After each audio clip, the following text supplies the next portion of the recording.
दोस्तों, ममता बनर्जी जिस तरह से वक्फ बोर्ड को लेकर हैंकड़ी दिखा रही थी और केंद्र को धमकी दे रही थी कि चाहे मुझे गोली मार दो, मैं कोई भी वक्फ की भूमि को जाने नहीं दूंगी।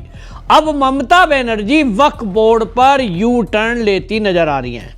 असल में मामला सुप्रीम कोर्ट पहुंचा था और सुप्रीम कोर्ट में वक्फ बोर्ड की तरफ से जो केस किया गया था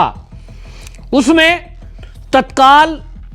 जो जब्ती है उस पर रोक लगाई थी सुप्रीम कोर्ट ने और यह कहा था कि इस पूरे मामले में हम सुनवाई करेंगे और इस पूरे मामले को सुनने के बाद हम देखेंगे कि जो इसमें गैर मुस्लिम सदस्यों को रखने की बात है, उस रखने की बात में कहां तक चीजें जायज हैं और इस एक्ट में जो अमेंडमेंट किया गया है 2025 में, इस अमेंडमेंट में क्या कोई ऐसी बात है जिसके कारण किसी की धार्मिक स्वतंत्रता पर कोई आघात होता है। इन ऑब्जेक्शनों को लेकर के सुप्रीम कोर्ट में वक्फ बोर्ड गया था। वक्फ बोर्ड का अब यह फैसला कोर्ट से जैसे ही आया तो डेडलाइन दे दी गई है कि जो भी देश के अंदर वक्फ की प्रॉपर्टियां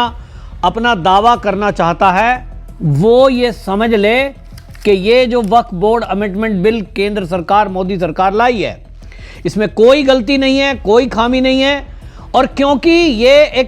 एक संस्था अलग है, धार्मिक संस्था नहीं है, ये एनजीओ है और इसमें गैर मुस्लिम भी हो सकते हैं। इस आदेश के बाद पूरे देश में खलबली मची है। वहीं बंगाल में जहां ममता बनर्जी ने अभी तक इसको लागू नहीं किया था, अब उसके लिए भी